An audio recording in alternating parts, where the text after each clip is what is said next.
ስድስት ስታረጊው 666 ይሆናል። አይ አይመስለኝም።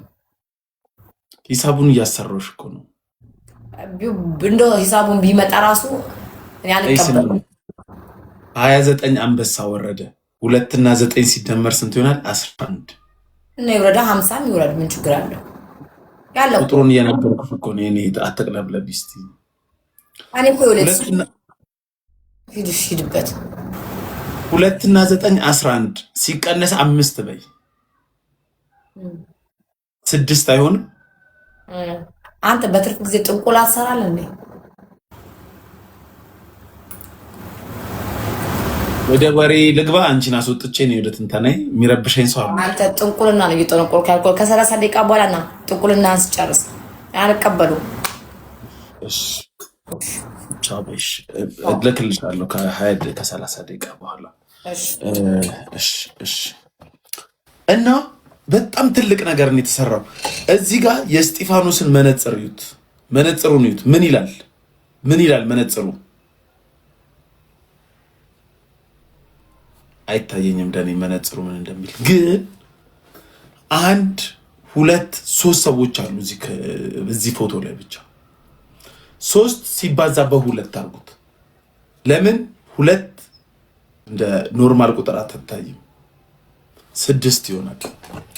6 3 ጊዜ 6 ሲመጣ 666 ይሆናል። እሱን ላወራ አይደለም ማለት ግን ምንድነው ወረደ አንበሳው ወረደ አንበሳው የሆነ ሰዓት ታኩር ላይ ያለቅስ ነበር። አሳዘነኝ፣ አንጀቴ በላው። የምር አሳዘነኝ። በቃ ሀገር ቤት ያኔ ፍየሏ ስትገጨው ያለው ስሜት ነው ታኩሬ ላይ መጣ። ትዝ የሚላችሁ እኮ ነው መጀመሪያ በጊቷ የገጨችው የለችም እሷ ናት የመጣችብን።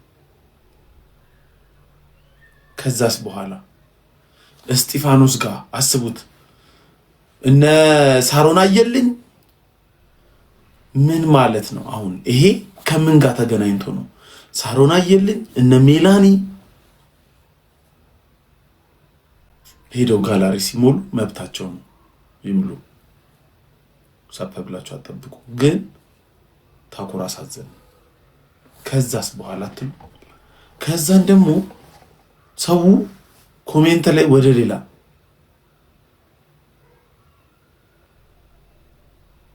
ለምን ከሰዎች ጋር ትጣላለች? አይደለም ቆይ አጀንዳውን ቆይ ከዚህ አንጀምረው።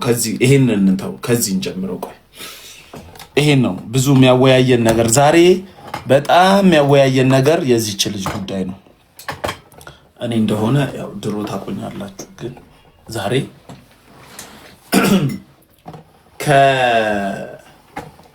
አሁን ቁም ነገር ነው የምር። አሁን ቡናችሁን ጨስጨስ አድርጉ። እንዲህ እዚህ ጋር የሆንኩበት ምክንያት ጦሮ ነው እንዳያወጋችሁ ነው። እንዲሆኝ ላውራሽ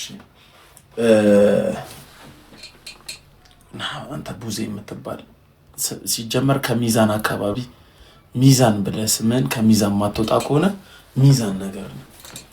አሁን የሰሞኑ የዚህች ልጅ ጭቅጭቅ ቆይ ቡናውን አፍሉት፣ ጨስጨስ አድርጉት። ጭስ የት አለ? ጭስ የለም። ውሃ ጠጣለሽ። ለምን ሰሞኑ መነጋገሪያ ሆነች ይቺ ልጅ? ምንድነውስ የተፈጠረው ነገር? ከቤታዮ ጋርስ እንዴት ሊጣሉ ቻሉ? ለምንስ ተጣሉ? እንዴትስ ተጣሉ?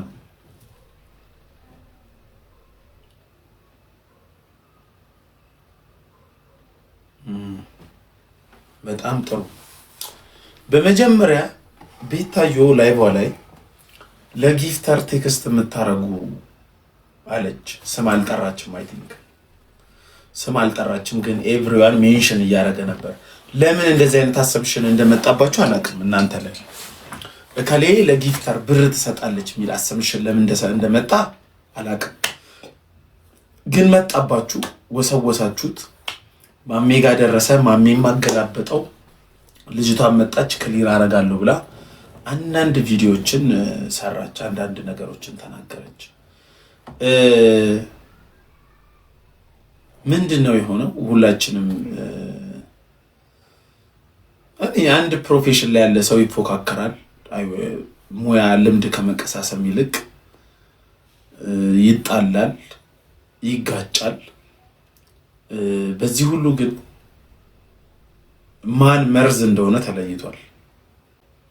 ጆሲ እንዴት ነህ? ታፕታፕ አድርጉ በል፣ ኮፒ ሊንክ ታፕታፕ አድርጉ በል። ይሄ ምንድነው? እግሬ ራሱ ራኩኝ መሰለኝ ከስልክ። ወንበሩ ደግሞ ይርቃል። የልጅቷን ፊት ለማሳየት ረዝሞ እኮ ነው ፊቷ። የእሷን ፊት ለማስገባት እኔ ገላይን ሸጥኩ።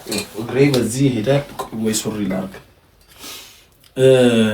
ምን ጀመርክ? ሀሜት ላይ ነን ሰሞኑን፣ ሀሜት ላይ ነን እኮ ሰሞኑን። በአዲስ ርዕስ መተናል እና ምንድነው እኔ ካጋጠመኝ ነገር አንጻር አንድ ነገር ልንገራችሁ። ያው አብዛኛው ጊፍተር ከአሜሪካ ነው የሚሆነው። 4 አሽከርክረኝ ወንበሬ። አብዛኛው ጊፍተር ከአሜሪካ ነው የሚሆነው። አሜሪካ የምትኖር ሴት ደግሞ ጌም መጫወት ከጀመረች ፕሪቪሌጅድ ናት። ፕሪቪሌጅድ ናት ማለት አንድ ጊፍተር ኢትዮጵያ ላለች ሴት ገንዘብ ሲልክ ላማለኝ በሰማይ ወተቷንም አላይ ነው ነገሩ። ያው ኢትዮጵያ ሲላክ በእምነት ነው። አንድ ጊፍተር መጥቶ እዚህ 100,000 ወይ 200,000 ላከ ማለት የዛሬ ዓመት ስመጣ ይደርሳል ነው ነገሩ። ግን ብዙ ጊዜ ምን ያጋጥማል? እሱ 200,000 በላከው ልጆቹ እዚህ አንዱ ጋር ሶልሜታቸውን ያገኛሉ፣ አንዱ ደና ጠምዶ ያርስባቸዋል፣ ገንዘቡም ይረሳል፣ እዚህ ካለው ጋር ይጋባሉ። ውጭ ሀገር ያለው ቀለጠ ነው። አሜሪካ ግን ሆነ አሜሪካ ላለ ሰው ጊፍት ስትልክ ምንድነው ዴሊቨሪ የሚባል ነገር አለ።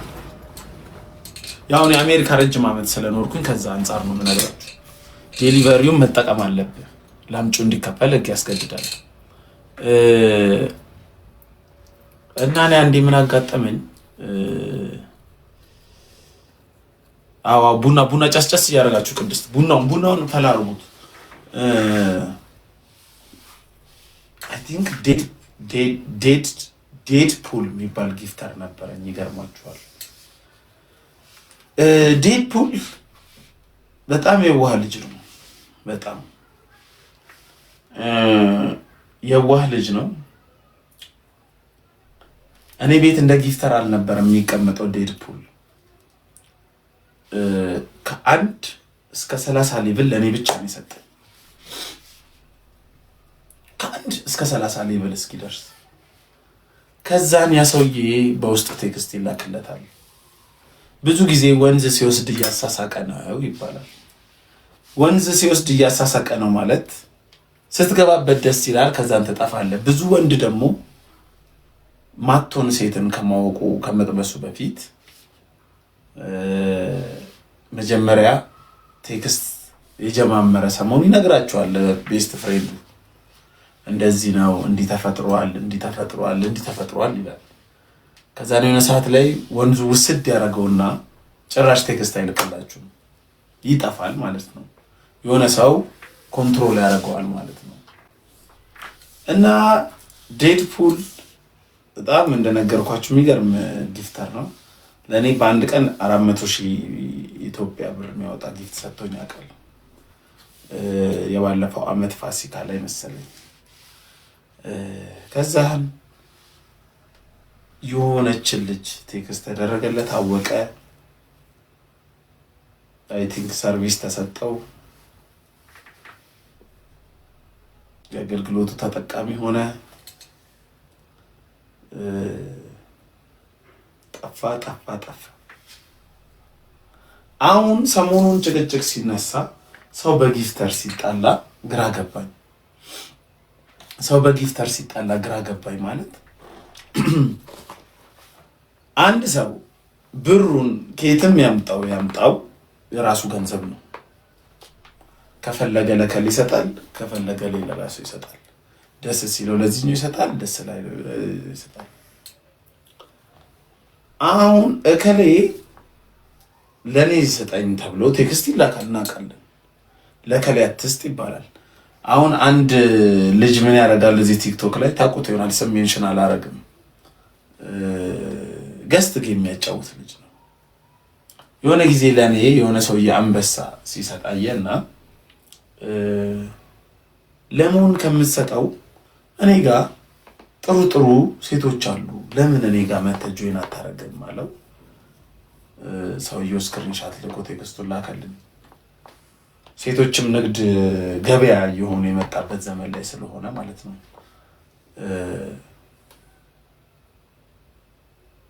አሁን ግን ሰሞኑን ልክ ሰው በጊፍተር ሲጨቃጨቅ ቁልጭ ብሎልኝ የመጣው 90% ድሮ እምላችኋለሁ 90% ሴቶች ጊፍተሮቻቸውን ያዋራሉ። ለምሳሌ 100 ጌመሮች ቢኖሩ ከ110 ብቻ ናቸው ጊፍተራቸው ማያዋሩት።